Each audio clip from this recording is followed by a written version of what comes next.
pongo a grabar. Esta es la clase del jueves 1 de julio, aunque no lo crean, ya hemos transitado la mitad del año 2021. Todo el cuatrimestre te iba a decir. Todo el cuatrimestre y todo el año 2021 ya lo hemos transitado, y con muy buenas noticias, como por ejemplo que Cecilia se vacunó, y yo también quiero compartir con ustedes una buena noticia y alentarlos que mi hijo más grande también es joven como ustedes, tiene 25 años y ya mañana se vacuna, ¿sí? Y se vacuna como, o sea, no tiene, mi hija más chica sí se vacunó como población de riesgo, pero el más grande se anotó en el mes de enero y ahora le tocó la vacunación. Es decir que si ustedes les pedimos, por favor, está pidiendo en este momento todos los organismos sanitarios de la provincia de Buenos Aires, el mismo gobernador y los medios de comunicación que entienden que esto es un problema de salud pública y que es un bien común, están difundiendo la necesidad de que ustedes se inscriban. Escuchaba justamente el otro día con mucha pertinencia al gobernador decir que no lo abren, no es que uno va y pide libremente la vacuna, porque temen que se acerque masivamente la gente a los vacunatorios y no tener en disponibilidad la cantidad de vacunas que se necesitan para responder a la demanda. Y vieron que a veces pasa eso, uno tiene el envión, llega, se quiere vacunar y no hay vacuna, y quizás eso desanima a la persona. En cambio no es lo mismo ir y saber que esa vacuna, me llamaron porque esa vacuna me está esperando y es para mí. Y eso facilita un montón, porque así los vacunatorios saben qué cantidad de gente tienen prevista por día, tienen las vacunas disponibles y pueden hacer la provisión de las vacunas como corresponde. Como el derecho. Felicitaciones, ¿sí? para Natalina y Cristina, que se van a vacunar entre mañana y el 8 de julio. Así que, bueno, vamos. Buenísimo. Buenísimo también para Cristina, así que bueno, vamos a festejar con cada uno de los que se vacune, porque sabemos que estamos un pasito más cerca de poder volver a cruzarnos en algún momento en los pasillos de la UNDAD. Y además, bueno, eso como anécdota y aspecto que nos incumbe a nosotros, pero sabemos lo importante que es para que se reactive primero, para que estemos todos protegidos, ¿no? Sabemos que eso acá no termina, que estar vacunado implica que uno se tiene que seguir cuidando, el barbijo, el distanciamiento, el lavado de manos, pero por lo menos sabemos que la vacuna nos va a proteger de los efectos que tiene, o sea, los efectos tan cruentos que tiene el virus en algunos de nosotros, ¿no? Bueno, entonces por eso sabemos que la vacuna nos va a proteger de eso, y que a medida que estemos vacunados cada vez vamos a poder controlar mejor y se van a poder seguir sosteniendo la economía, que es tan importante para que el país funcione, las clases para que nos formemos, los trabajos para que la economía funcione, y sobre todo la posibilidad de encontrarnos, aunque no nos podamos abrazar, pero por lo menos vernos. Así que bueno, como verán, estamos pum para arriba de optimismo, y bueno, vamos a tratar de aprovechar esta clase de hoy con el tema específico que tenemos. Ustedes saben que en esta clase vamos a trabajar con el último de los momentos del curso de vida, como se suele llamar en este momento desde distintos campos disciplinares, en lugar de hablar de etapas de la vida o periodos, en general, tanto desde las ciencias de la psicología como desde la sociología, un paradigma que se está usando es el del curso de vida, ¿no? ¿Por qué el de curso de vida? Porque lo que vamos a señalar en este periodo de la vida, y que ya lo venimos diciendo en los anteriores, es que a medida que vamos envejeciendo, cada vez somos más heterogéneos. No hay ningún otro momento de la vida y de la existencia donde la edad sea apenas una variable, entre muchas otras, pero que en realidad todo el conjunto de las otras variables, es decir, esto que venimos diciendo ya desde que empezamos a analizar la adultez, que es lo que concebimos como envejecimiento adquirido, es el que va a tener mayor incidencia en la forma en la cual transitemos nuestra vejez. ¿Y a qué nos referimos? Bueno, ustedes saben que en este momento la Organización Mundial de la Salud está hablando de un concepto clave como es el de la capacidad funcional. Es decir, que lo que va a determinar la forma en la que envejecemos es cómo llegamos a... Ceci, no sé si podés ir viendo que hay, ahora hay otro micrófono ahí, me parece que es el de... A ver si se lo puedo desactivar yo. Ahí está, ahí se lo desactivé. Bien, la Organización Mundial de la Salud está hablando de este concepto, que es la capacidad funcional, y este concepto de capacidad funcional tiene que ver con poder seguir haciendo a lo largo de toda la vejez aquello que es importante para nosotros. Y en esa capacidad funcional es muy importante cómo llegamos con nuestras capacidades intrínsecas, ¿sí? Las capacidades intrínsecas son nuestras capacidades tanto físicas, que son las que nosotros estamos analizando y vamos a analizar muy en particular en esta clase, pero también son nuestras capacidades psíquicas, tanto cognitivas como afectivas como sociales. Y que todas esas capacidades que uno trae se encuentran con un entorno, y que ese entorno y esas condiciones en las cuales uno interacciona con ese entorno son las que nos van a ir moldeando, y también nosotros nos van a moldear y nosotros nos vamos a moldear en función de, no es que uno es solamente pasivo y bueno, y el entorno es determinante. También hay voluntad por parte de los sujetos, más allá de que, bueno, que a veces haya condiciones que sean muy difíciles de modificar. Así que bueno, lo que vamos a ver hoy es el periodo vejez. Y hubo un pedido particular, Ceci, de Mateo, que nos decía si podíamos trabajar con el trabajo práctico de síntesis, para poder completarlo.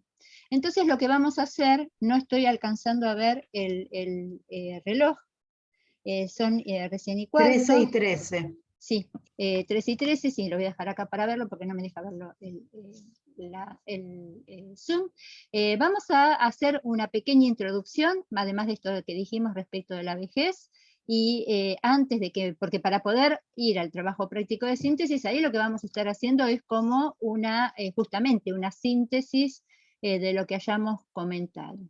Hay, además de esta cuestión de la heterogeneidad, y esta incidencia de cómo las distintas situaciones por las que vayamos trabajando, es decir, cuando hablamos de curso de vida, lo que queremos decir es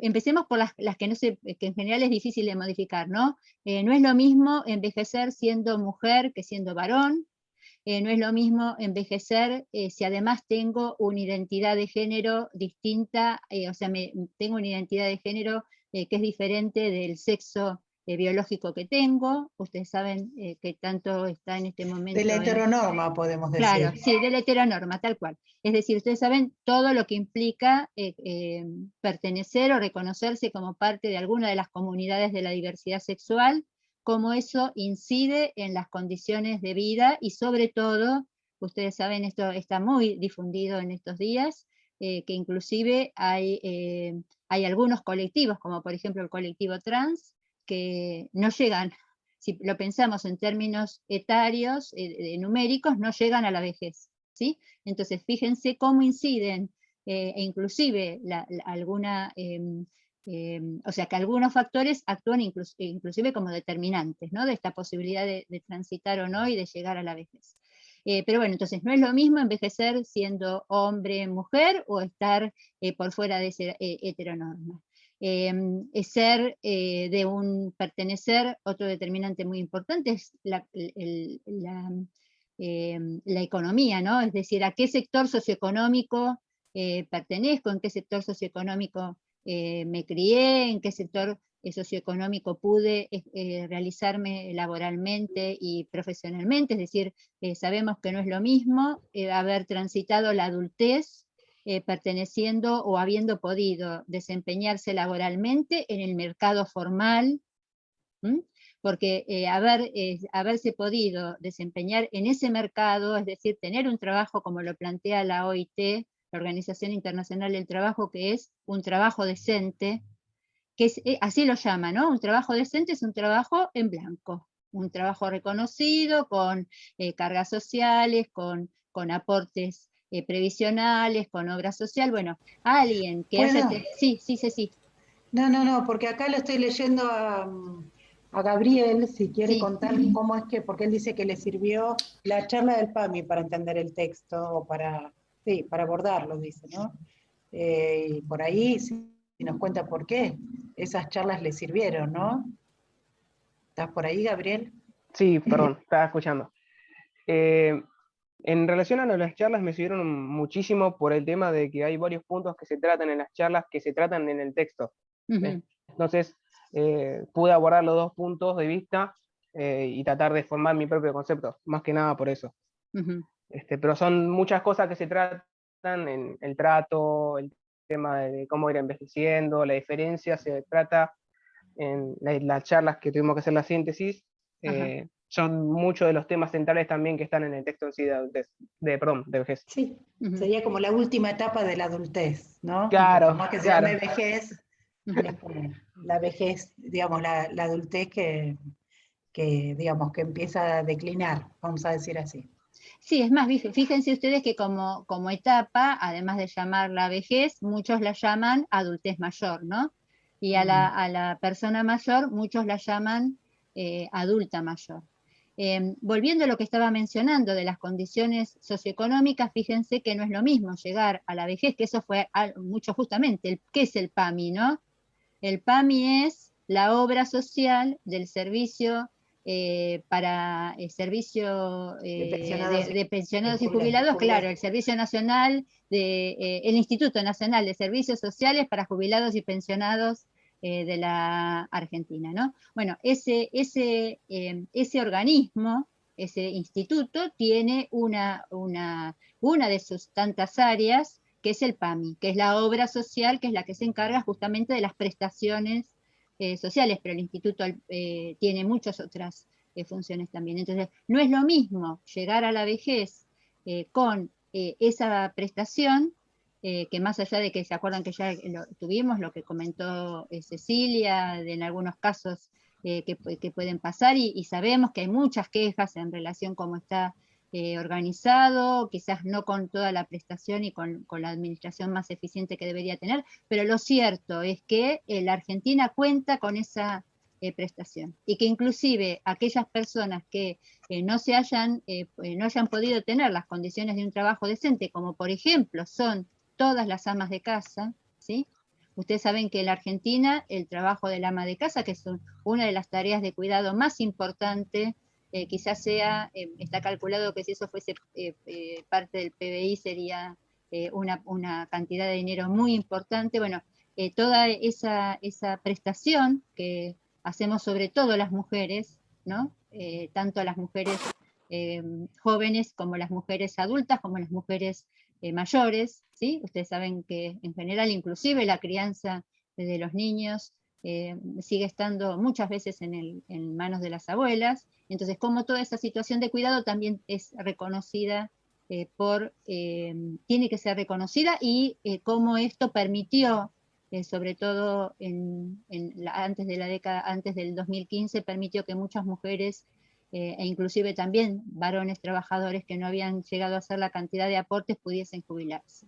Entonces, ¿qué quiero decir con esto? Que la cuestión no es hacer acá una clase del sistema previsional argentino, sino entender que no es lo mismo, más allá de que pueda ser o no pueda ser eficiente, tener una obra social. Y tener, por más que esté por debajo en este momento, en la gran mayoría de los casos, que no es menor el comentario que voy a hacer, por debajo de la canasta básica, la pensión o la jubilación que recibe una persona mayor, no es lo mismo envejecer con esa pensión o esa jubilación que no tenerla. Y lo decimos porque otra de las condiciones que es muy importante es tener en cuenta que además de que el envejecimiento es femenino, ¿m?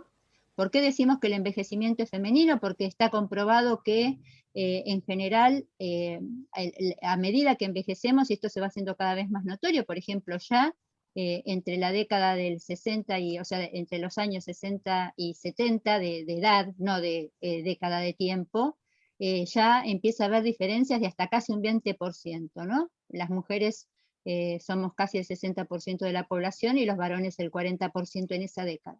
Y a medida que avanzamos, cada vez la distancia entre mujeres y varones es mayor.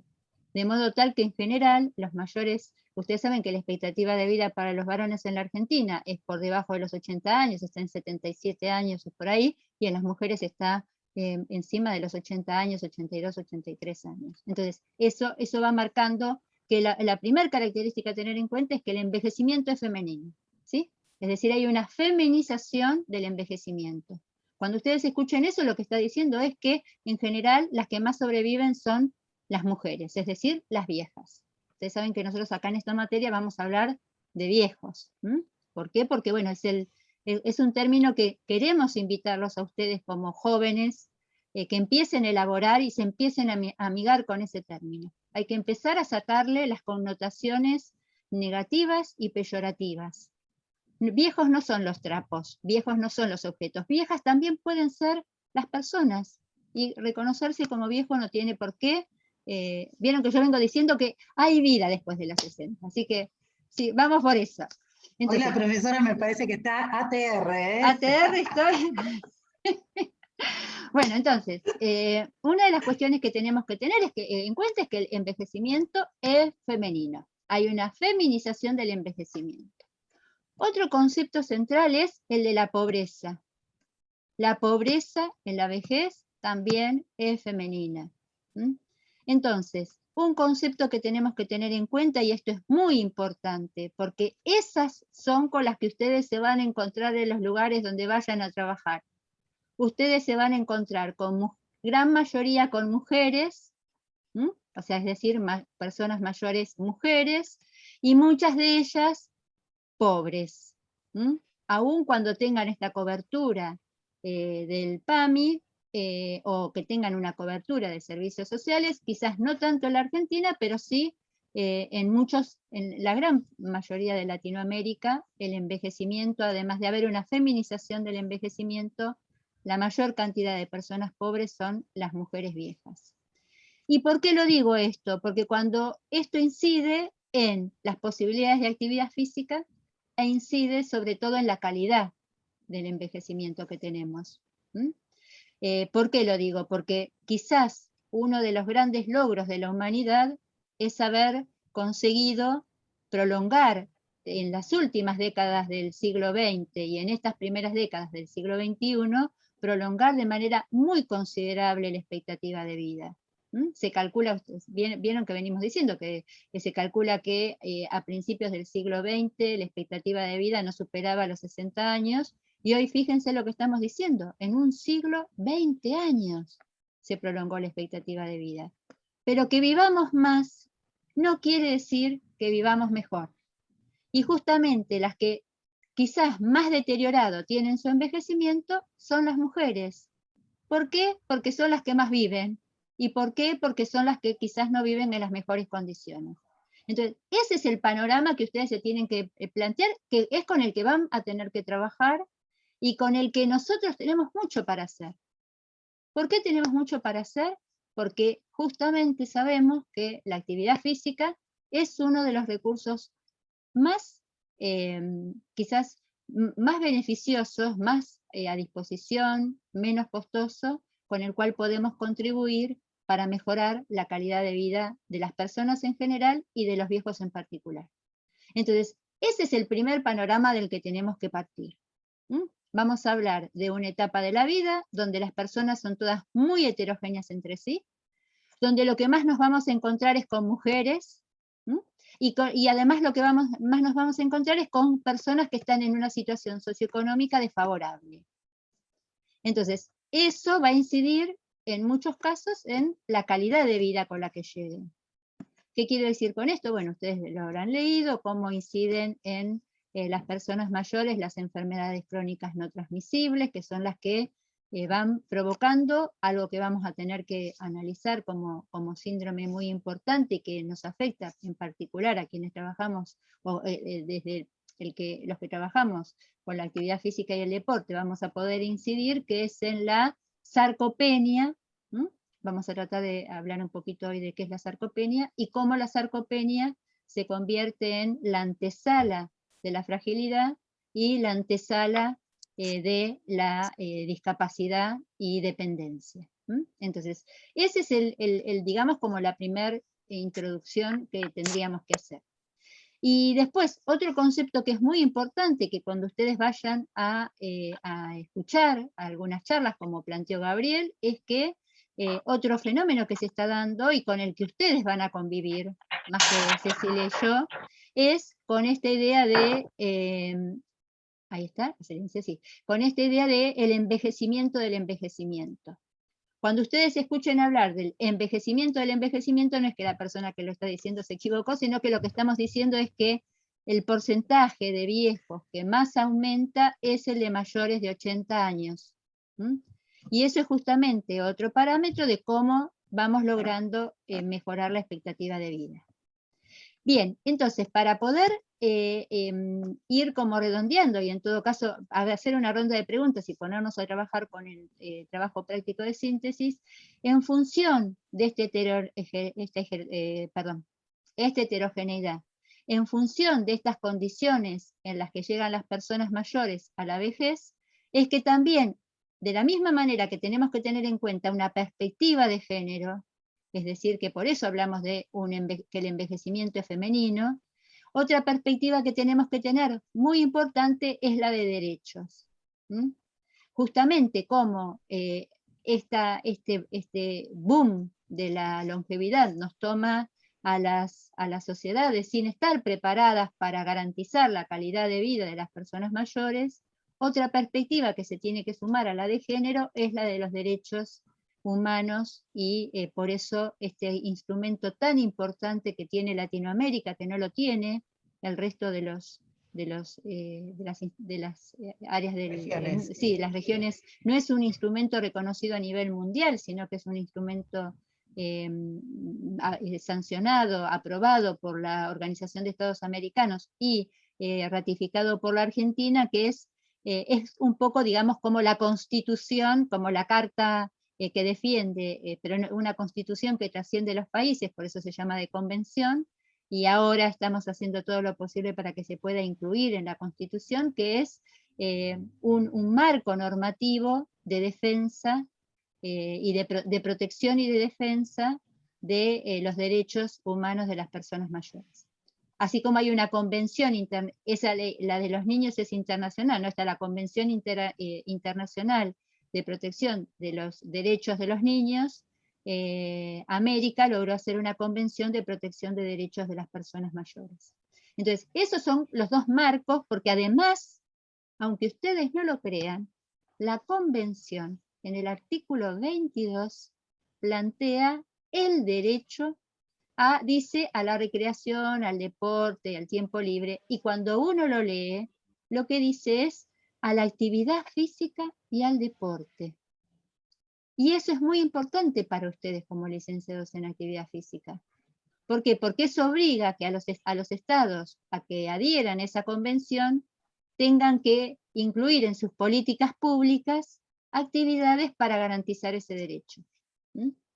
Bien, ¿cómo les fue cuando leyeron el texto con el concepto, digamos que es como el más importante que tenemos que prevenir o sea, ustedes saben que las personas mayores suelen tener una disminución de todas las capacidades intrínsecas, ¿no? Que se manifiestan fundamentalmente en algunas disminuciones, como puede ser el declive cognitivo o dificultades sensoriales, tanto visuales como auditivas, y también pueden llegar a tener algunos trastornos en relación con la alimentación, pero si pensamos específicamente en nuestro campo, hay uno sobre el que nosotros podemos trabajar en particular, que es sobre ese, ¿no? Sobre la prevención de la sarcopenia. ¿Cómo le entendieron? ¿Qué preguntas tienen respecto de eso antes de que nos pongamos a trabajar con el trabajo práctico de síntesis? O de lo que dijimos hasta acá, ¿hay alguna pregunta que quieran hacer? ¿Algún comentario que quieran agregar? algo, así como dijo Gabriel, que tanto sorprendió gratamente a Cecilia que haya podido tomar lo que estuvieron escuchando en la jornada. Justamente, fíjense que esa jornada que ustedes participaron fue un día donde fue necesario para la Organización Mundial, para la Organización no para la Organización Mundial de la Salud, sino para la Organización de las Naciones Unidas, establecer un día de toma de conciencia de que a las personas mayores hay que seguir respetándolas, ¿no? Es David, decir, perdón, sí. David quiere decir algo. David, abrí tu Hola, micrófono hola. y ¿Se compartilo. escucha? Por Sí. supuesto. ¿Escucha ahí? Ok, ¿cómo están? Buenas tardes. ¿Cómo estás? No, nomás comentar que justamente esta introducción que venían haciendo, Sí. yo participé anteriormente en unas charlas de vejez que apuntaban no solo a los aspectos que estamos trabajando, ¿no?, acá en la materia, o en esta introducción al menos, pero sí en cuestiones de las características intrínsecas de la persona. Ellos lo analizaban en función del país, ¿no?, en esos encuentros que estuve.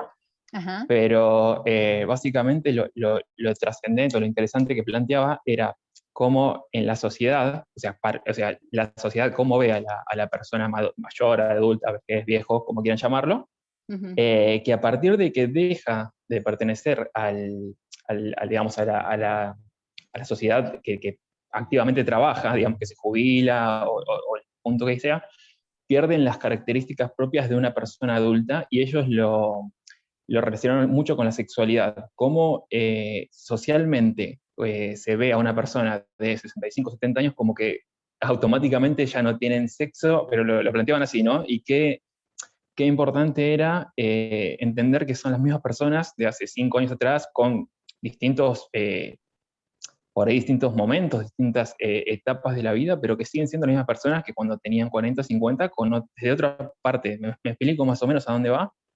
Pero bueno, básicamente era eso, ¿no? Plantear que también, o sea, no son todos el abuelito de Heidi. O sea, hay gente adulta que tiene sus gustos, hay gente adulta digamos, que sigue siendo mala, hay gente adulta que golpeadora, que abusa, y hay gente adulta que es excelente, pero son personas, o sea, no es que son una sola bolsa de abuelitos. A eso iba la charla que habíamos tenido.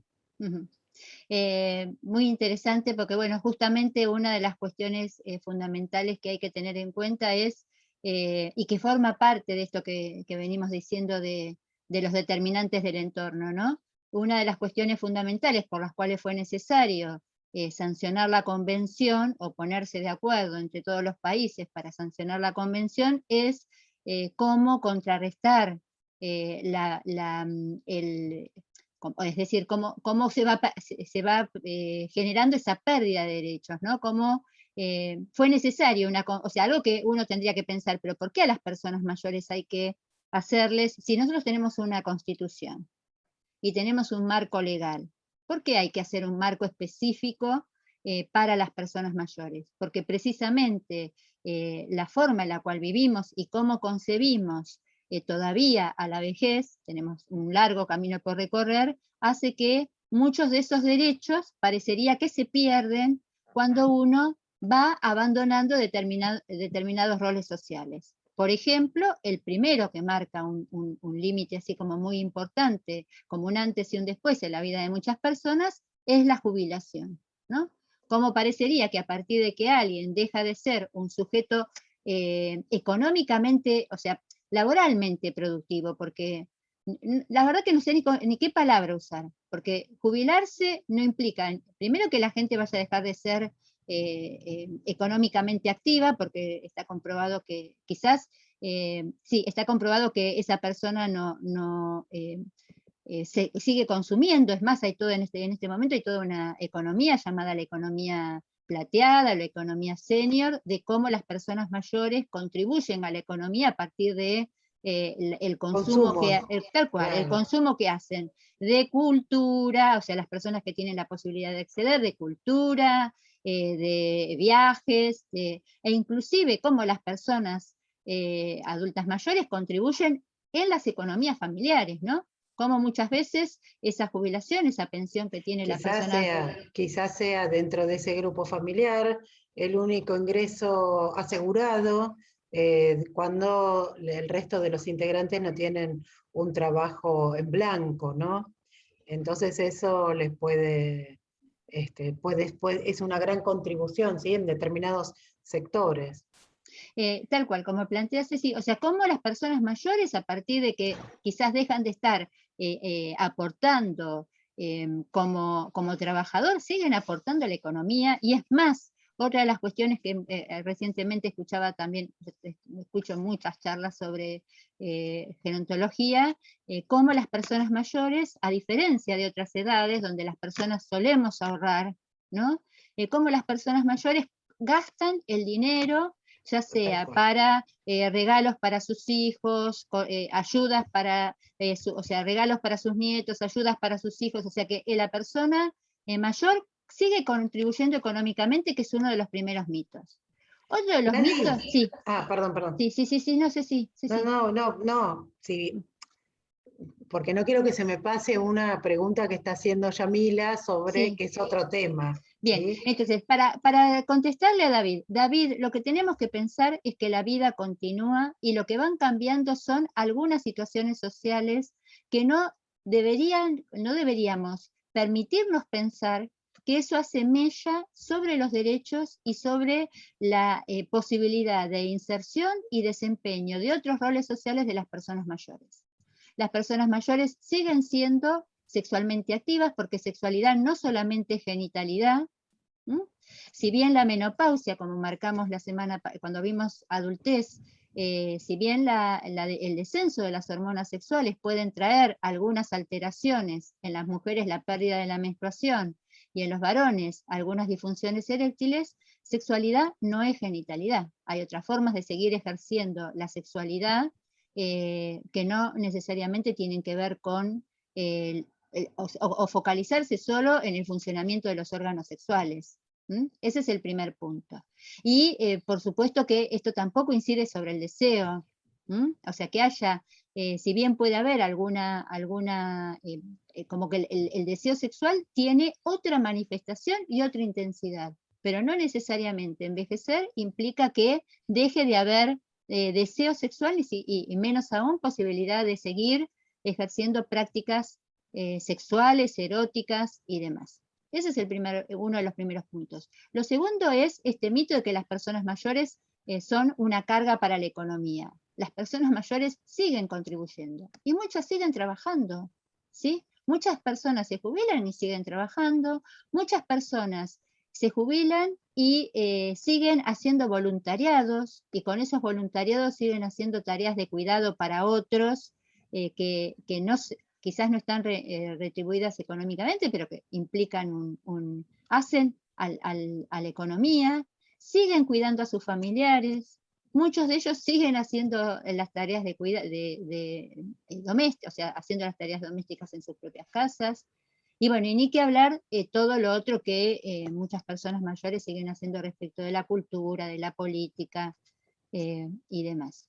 Y después el otro mito, que bueno, que quizás un poco lo que vino a hacer la convención es a desterrar los mitos, es quizás uno de los mitos que hay que desterrar son estos que dicen que las personas mayores son como niños, ¿sí? Que las personas mayores no vuelven a ser niños. Eso es un mito, no hay que infantilizar a las personas mayores. Creo que de eso algo los que participaron en la charla que dimos para Perú lo escucharon. Y muchos otros mitos, como por ejemplo que las personas mayores son todas frágiles, ¿sí? En las personas mayores hay tanta heterogeneidad que podemos tener una Elisa Di Forti cruzando los Andes como una persona que quizás tenga que estar con una movilidad muy reducida. Entonces ustedes tienen inclusive en el campus y tienen a lo largo del libro muchos ejemplos de personas mayores que pueden seguir ejerciendo su autonomía, su independencia funcional e inclusive hasta manteniendo dentro de las diversidades de las vejeces buenos rendimientos motores para lo que es una persona mayor. Entonces tenemos mucho por hacer, y lo primero que tenemos que hacer es, como lo planteó Cecilia la semana pasada, es revisar nuestras propias concepciones sobre la vejez. si nosotros no revisamos nuestras propias concepciones, una cuestión muy que incide mucho en el ámbito laboral y sobre todo en el ámbito profesional es cómo nosotros terminamos ejerciendo lo que se llama un viejismo implícito.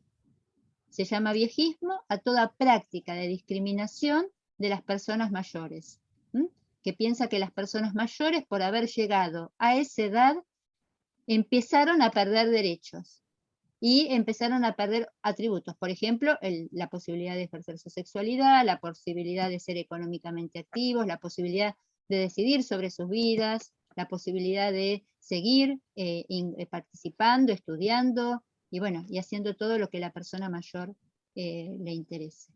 Entonces, justamente, lo primero que tenemos que hacer es pensar, o sea, revisar, no pensar, revisar cómo concebimos nosotros la vejez. Primero la de los otros, la que vemos que están alrededor nuestro. Y segundo, pensar si ese es un proyecto que yo tengo para mí. Es decir, yo tengo para mí el proyecto de llegar a viejo. Después veré cómo. Pero yo, o sea, reconozco que mi curso de vida, si todo marcha como espero, me va a llevar a la vejez. Voy a tener la suerte de llegar a ser viejo. Y bueno, ¿qué me proyecto? Porque uno se puede escapar de cualquier forma, de muchas otras formas de discriminación. Los que son hombres pueden escaparle al machismo, ¿sí? Es decir, a lo sumo lo pueden ejercer, pero el machismo y la discriminación como mujeres la atravesamos quienes nos reconocemos, nos autopercibimos como mujeres. No solamente, acuérdense, como los femeninos, ¿no? Bien, entonces el machismo afecta o nos sentimos afectados quienes nos autopercibimos mujeres. El racismo lo sufren quienes, ya sea en determinados lugares, quienes son asiáticos, quienes son negros, es decir, que los que no, en ese grupo no son de esa raza, no se sienten discriminados. Los que tienen alguna situación socioeconómica buena, pueden no sentirse ni villeros, ni negros, ni cabezas, ¿sí? Son de otro nivel socioeconómico. Pero algo que no nos vamos a escapar ninguno, a menos que, como les venimos diciendo siempre, tengan el proyecto de morirse jóvenes, que no creo que sea la intención de ninguno de ustedes, es la de llegar a ser viejo. Entonces, por eso es quizás la más natural de todas las formas de discriminación, y que todos en algún momento de nuestras vidas, si no hacemos algo como sociedad en conjunto, vamos a transitar ese malestar que nos puede generar sentirnos discriminados por otros. Es decir, sentir que hay derechos que no tenemos, lugares a los que no podemos entrar, actividades que no podemos hacer. Bien. Escucho. Profe, sí. O sea, quería preguntar si otro mito puede ser que se vea la etapa de la vejez como una enfermedad y no se ve como de forma de decir, bueno, esta etapa nos va a tocar a todos. Y entonces se ve como que la persona que tal vez el cuerpo ya no le da para ciertas cosas, es como pobre, no se pone a replantear que nos va a tocar a todos, ¿no? Mejorar en eso. Bien. Ahí nos plantea un problema realmente, porque en este momento está justamente esa concepción en debate, porque la Organización Mundial de la Salud parece que pretende incluir a la vejez como una enfermedad, ¿sí? En su listado de enfermedades. Y hay una crítica muy grande porque hay muchos profesionales y muchos sectores que consideran, como decís vos, ¿sí? que no es tal, ¿sí? Que es una etapa más entre, digamos, de las diferentes etapas vitales que desarrolla la vida humana. Tal cual. Es el tema de, como te lo dijo Ceci, ¿sabes qué? Figuras como Camila, ahí, sí. Figuras como Camila. Capaz porque yo entré por un link en WhatsApp. ¿Y cómo es tu nombre? Porque si no, sí. No te puedo, yo le iba a decir, pero también vi Camila, digo, no le puedo decir, no es Camila. Facundo, ahora salgo y vuelvo a entrar. A ver si No, aparece. quédate tranquilo, Facundo, quédate, para no Se decirte, ríe, porque si no Camila se ríe. claro, no te podemos decir el nombre, viste, que te decimos vos, Claro. vos no te tenemos que nombrar. Bueno, como Claro. plantea Facundo, es el tema de debate. En este momento, siempre, o sea, uno de los mayores prejuicios es ese. La vejez, o que hubo durante muchísimo tiempo, es la vejez es una enfermedad. Y uno de los mayores riesgos al que nos enfrentó la pandemia fue volver a poner en el lugar de grupo de riesgo. Cuando uno pone a un grupo etario, le pone el mote de grupo de riesgo, lo que está haciendo, o lo que hizo la pandemia, fue volver a poner a los viejos en el lugar de enfermos o de vulnerables, de mayor vulnerabilidad frente al virus.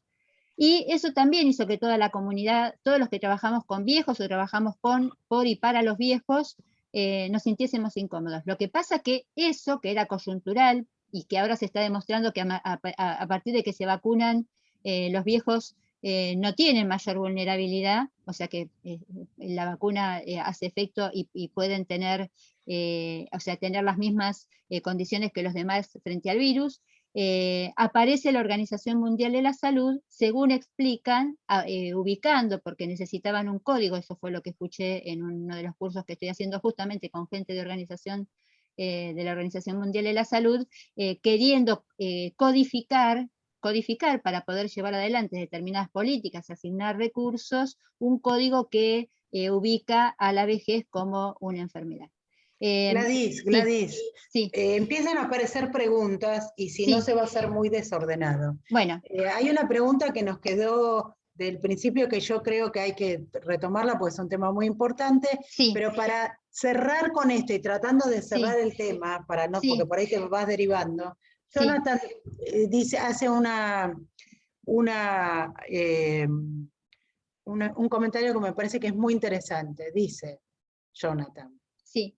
Una enfermedad es una alteración leve o grave del funcionamiento normal de un organismo o de una de sus partes debida a una causa interna o externa. Ajá. Y agrega, ¿no es exactamente lo que hace el envejecimiento? Mira, vamos acá, Jonathan, porque me parece que a veces verlo hace que uno lo pueda entender mejor. Se ve, ¿no? Estoy compartiendo pantalla. Bueno, no se ve. Se ve. Voy allá directamente donde quiero ir. Esperen que no me está dejando llegar.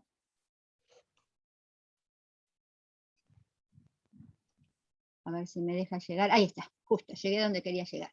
Esto es lo que tenemos que marcar. Me parece que esta diapositiva es el eje para entender por qué la vejez no es una enfermedad. Lo que va pasando a lo largo del envejecimiento es esto que yo les planteé al principio. El envejecimiento es un proceso de cambio que nos acompaña a lo largo de, podríamos decir que empieza a hacerse, algunos dicen desde el nacimiento. Yo tengo una concepción distinta, porque en realidad las células empiezan a envejecer cuando si bien todas las células nacen, crecen, se reproducen y mueren, y desde esa perspectiva alguien dice que eso es envejecer, para mí el envejecimiento comienza a darse cuando justamente uno alcanzó su máximo potencial, que es lo que vimos aproximadamente en la adultez inicial, y a partir de ese momento, cuando empieza a disminuir el funcionamiento de las hormonas sexuales y empezamos a ver estos cambios, se empiezan a hacer manifiestos algunas disminuciones en el rendimiento motor, podría ser entendido como quizás uno de los tantos parámetros para pensar en el envejecimiento. Desde el envejecimiento es un proceso absolutamente normal y tiene que ver con este declive que se va marcando, se va haciendo explícito en el funcionamiento o en la disminución del funcionamiento de todos los órganos. Todos los órganos de un ser humano, de cualquier ser vivo, van envejeciendo, es decir, van teniendo una disminución en sus funciones. Y a esa disminución, así lo llama la Organización Mundial de la Salud, es un declive normal. Pero ese declive normal, que en algún momento, por supuesto, va a dejar de, un órgano puede dejar de funcionar, y entonces una persona puede, por ejemplo, dejar de vivir porque tiene, te dicen, bueno, ¿de qué se murió? Y se murió de viejo. ¿Y por qué se murió? Y bueno, porque en algún momento el corazón dejó de funcionar. Pero ese corazón, hasta el último momento de la vida de esa persona, siguió cumpliendo su función, que es la de vivir. Y no necesariamente alguien que nos ayude con el micrófono, por favor. A ver si lo puedo. Sí, bueno, a ver, ahí está. Bueno, ayúdennos con el micrófono, por favor. ¿Sí? Bien, entonces, lo que les quería... No puedo... Espérenme un segundito que dejo de... Alguien, por favor, dejo de compartir y busco quién es el que tiene el micrófono abierto, porque si no... No sé si ustedes lo están escuchando, hay alguien que tiene el micrófono abierto con mucho sonido. Ahí está. Creo que lo desactivé. Bien, entonces vuelvo a compartir.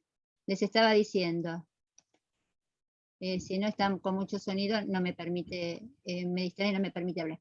Entonces les estaba diciendo que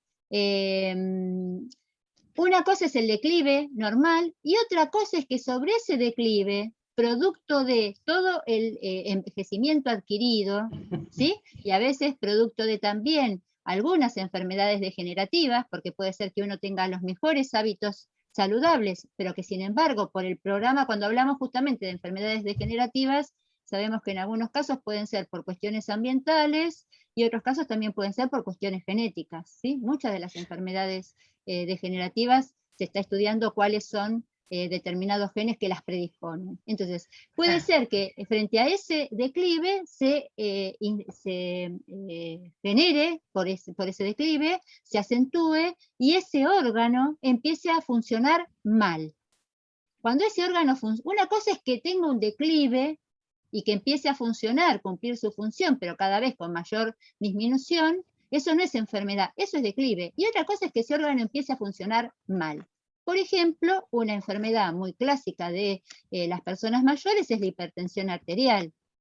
Y hay un montón de causas por las cuales uno puede tener hipertensión arterial. Por ejemplo, por el colesterol, por la falta de actividad física, porque se van provocando un engrosamiento en los vasos. Bueno, hay un montón de causas que pueden provocar la hipertensión arterial, que pueden provocar la obesidad, que también es una enfermedad, o que pueden provocar la diabetes, que también es otra enfermedad. Entonces, ese deterioro que se produce en el corazón, o que esa alteración de la masa corporal, donde tenemos más masa grasa que masa magra, o el deterioro en el funcionamiento del el metabolismo de la glucosa, que es lo que lleva a la diabetes, eso no es normal. Eso es un deterioro, y a eso sí lo podemos llamar enfermedad.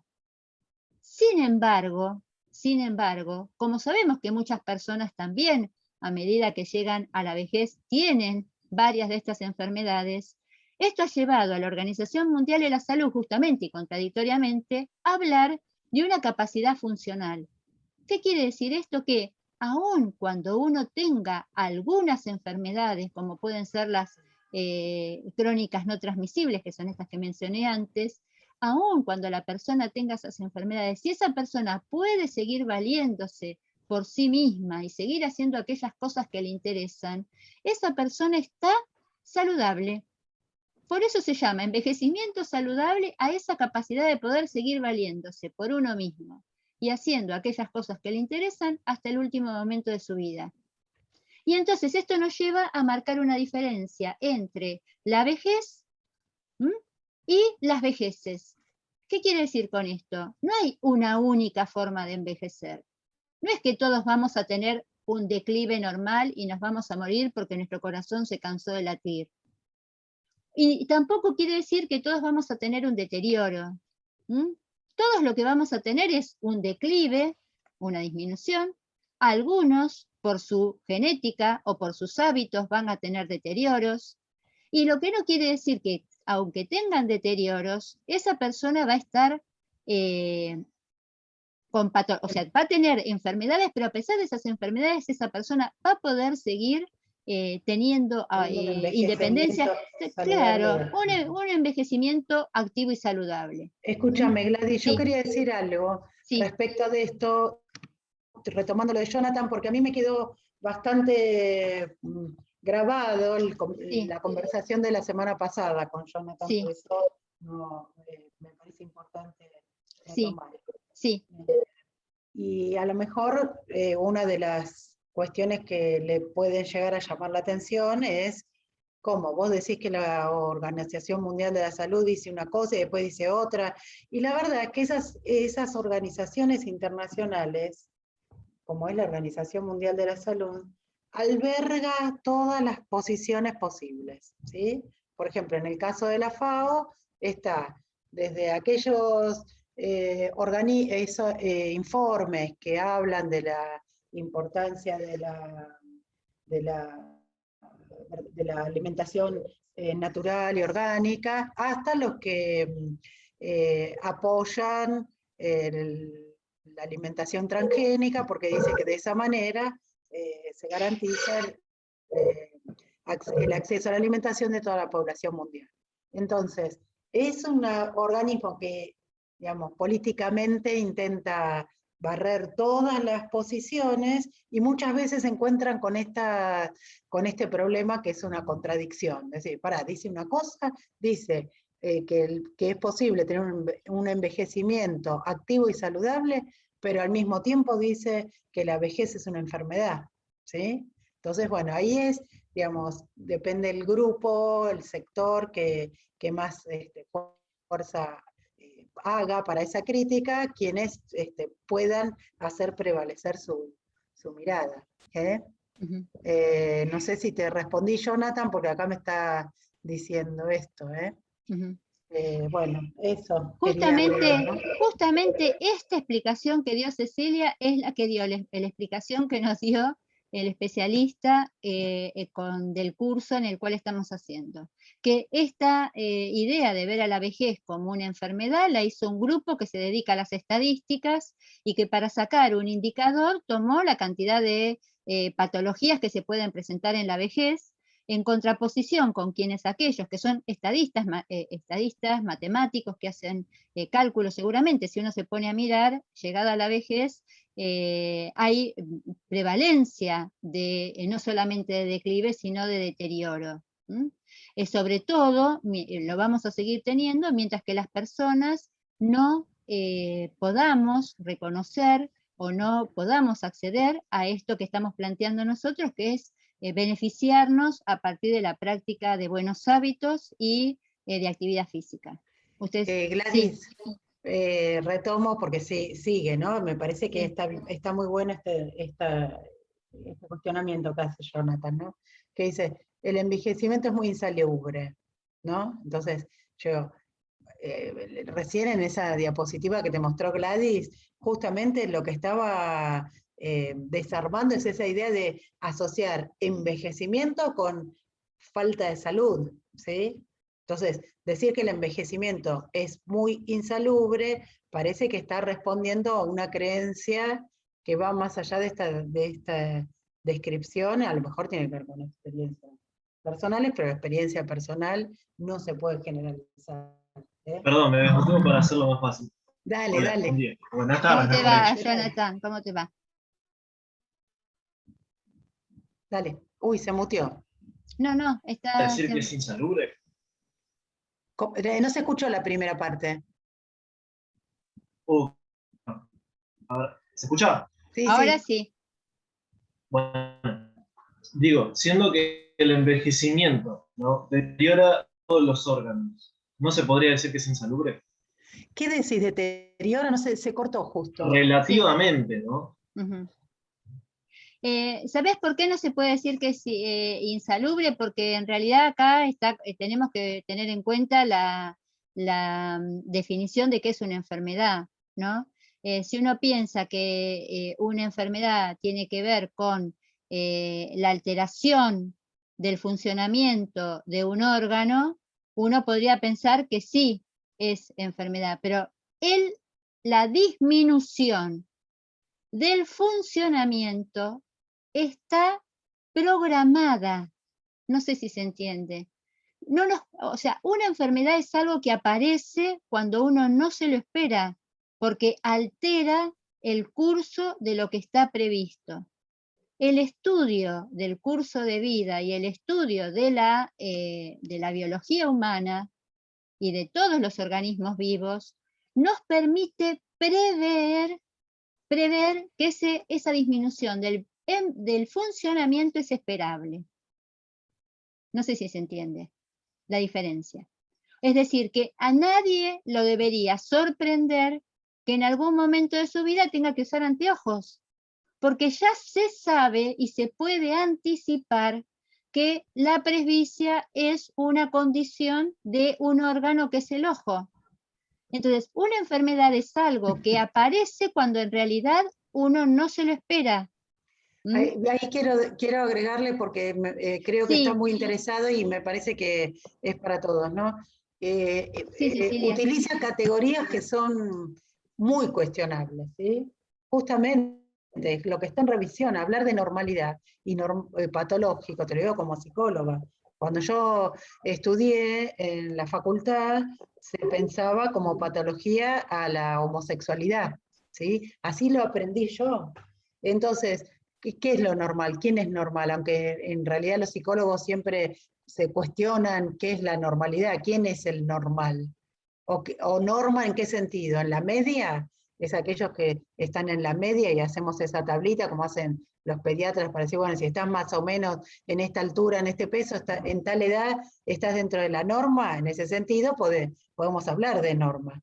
Pero si hablamos de normalidad como ejemplo, modelo versus aquel que está enfermo, y bueno, ahí se complica. Y la verdad es que por suerte, la salud, digamos, en todas sus ramas, se está preguntando acerca de qué es lo normal, ¿sí? Por eso es muy difícil, digamos, establecer este límite. A veces se intenta, como hicieron los matemáticos, no sabía que era eso, pero a veces se intenta y sale para cualquier lado tratar de poner un indicador, para establecer una categorización única y le saltan a la yugular todos los que vienen trabajando sobre esta mirada que es el declive, ¿sí?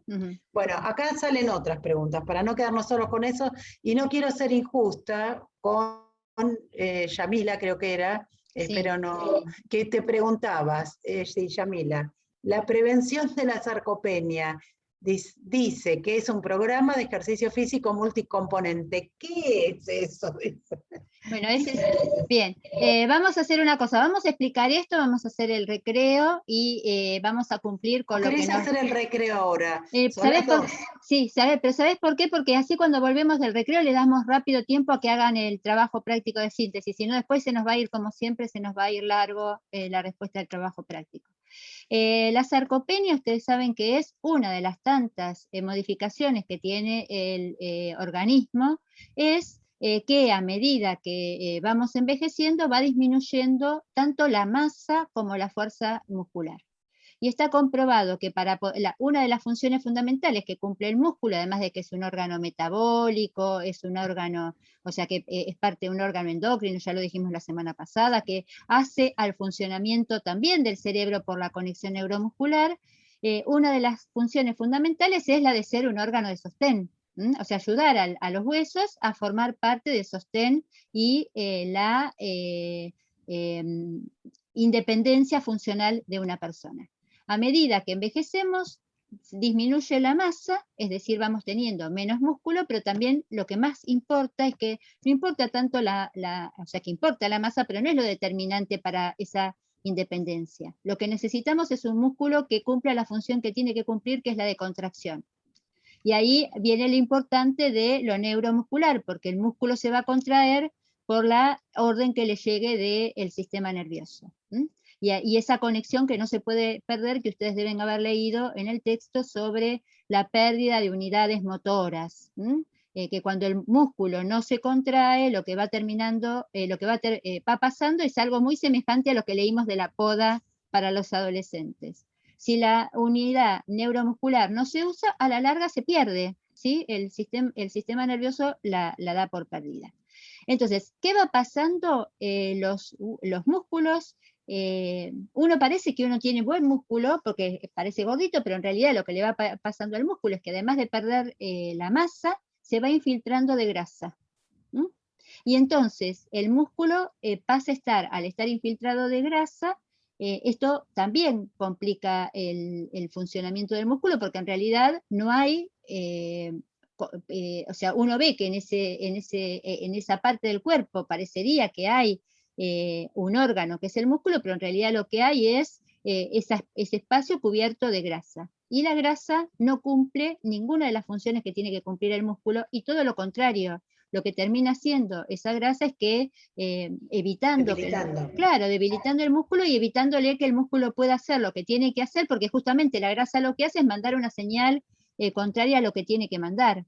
Cuando el músculo se contrae, lo que va pasando es que se va quedando sin glucosa, y la grasa lo que termina haciendo es generando una señal contradictoria, de manera tal que el músculo no solamente no se contrae, sino que además tampoco termina consumiendo o requiriendo la glucosa que tiene que requerir. Bueno, todo ese proceso complejo que ustedes lo tienen explicado en el texto se llama sarcopenia. ¿Qué quiere decir sarco? Músculo, y penia poco. Es decir, que lo que va viendo es una pérdida tanto de masa como de fuerza.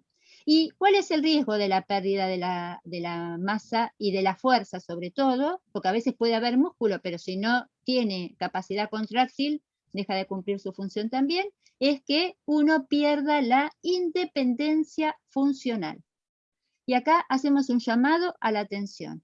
No es lo mismo perder la independencia funcional que perder la autonomía. Una persona mayor puede estar en la cama sin ninguna posibilidad de moverse, o en silla de ruedas sin ninguna posibilidad de moverse, pero mientras tenga la capacidad de pensar y decidir claro. por sí, sigue siendo autónoma. Perdone. Sigue siendo autónoma. ¿Qué quiero decir con esto? Uno puede estar en cama porque tuvo alguna patología o sea, un deterioro muy importante, pero puede decir, quiero ir acá, quiero ir allá, quiero comer esto, resuélvanme esto, me gustaría ir a visitar tal cosa, quiero ver tal cosa en la televisión. Me parece que sería importante que la persona que me viene a cuidar venga tal día y no tal otro. O no quiero que esa persona venga más. Eso es ser autónomo. Poder seguir decidiendo por sí. Es decir, que la persona podría estar en un estado de dependencia funcional, que no pueda ir ni siquiera al baño por sí misma, y sin embargo ser autónoma. Es decir, no puedo ir al baño por mí misma, pero tengo la capacidad de pedir y decir que quiero que me lleven al baño. No sé si se entiende. Entonces, independencia funcional es poder seguir haciendo las cosas por uno. Dependencia funcional es necesitar a un tercero que te ayude a hacer tus cosas. Y autonomía es poder decidir por uno. Es decir, que uno pueda seguir eligiendo y definiendo qué cosas le importa hacer y cuándo hacerlas.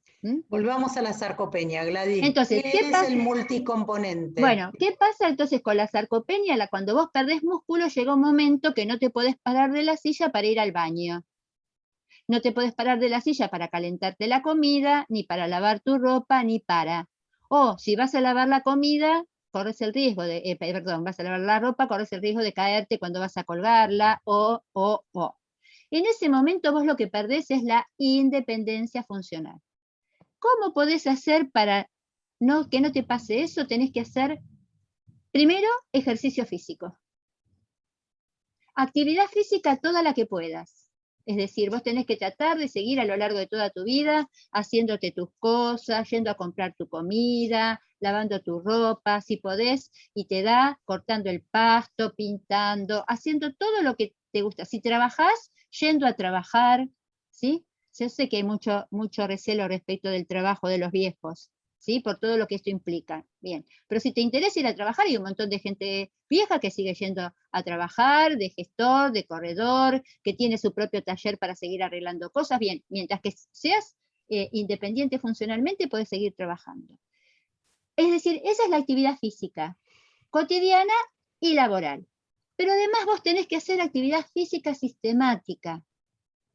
Y puede ser que hagas una actividad física sistemática por tu cuenta, o lo mejor, y ahí entramos todos nosotros, que vos hagas actividad física sistemática, que es ejercicio físico. Y si vos haces ejercicio físico, tenés que hacer 4 cosas. La primera cosa que tenés que hacer es fuerza. Lo primero que tu músculo tiene que recuperar es fuerza, ¿sí? Fuerza. ¿Por qué? Porque si vos no tenés fuerza, no te podés sostener, primero, no te podés parar, ¿m? Y entonces lo primero que te va a mejorar tu independencia funcional es la fuerza. Lo segundo y de la mano es la resistencia, porque además vos necesitas que para que ese músculo que va a hacer fuerza le llegue los nutrientes que necesita, el oxígeno y los nutrientes, tiene que estar funcionando tu sistema cardiorrespiratorio. Entonces, de la mano de la fuerza tenés que hacer resistencia aeróbica. Después tenés que trabajar, depende, ayer por ejemplo en el curso que estoy haciendo, ahora le cambiaron el orden, Vivi Frail, que es el sistema que nosotros seguimos, habla de equilibrio.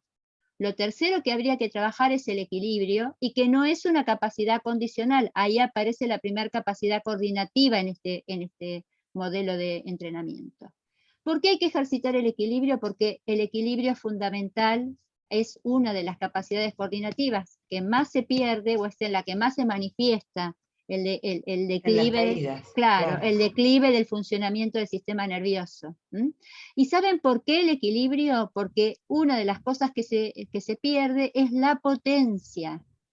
¿Qué es la potencia? Es, yo me empiezo a parar, pero como no puedo ejercer la fuerza en la unidad de tiempo que necesito para que esa contracción sea rápida y me permita ponerme de pie, ¿qué me pasa?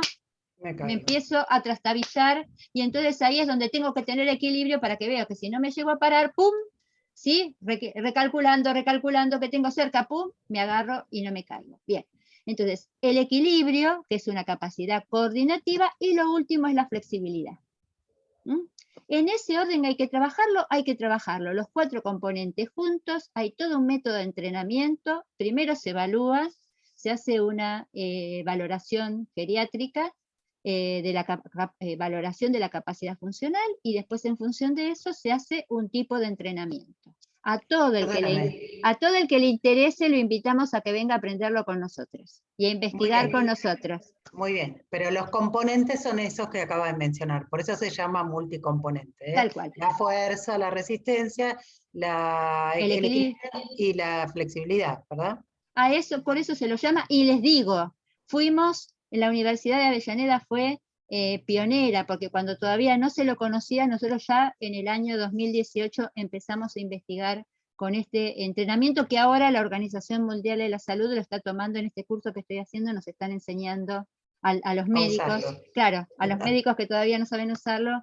Ese es el método que nosotros usamos en Actívate, que es el canal de YouTube, de Facebook, y que Fernanda, ojalá mañana podamos, no sabe si va a poder venir, pero me va a mandar unos videos para que le mostremos qué hacemos con las viejas de Nervo, o qué hacíamos cuando podíamos ir al centro de jubilados, para que ustedes vean en acción un entrenamiento multicomponente con viejos. Y, bueno, hagamos un recreo. Listo, vamos, son y 14, nos vemos. Y 25. Y 25, sí, y 25, y vamos a estar así a full, ¿eh? Bien, nos vemos.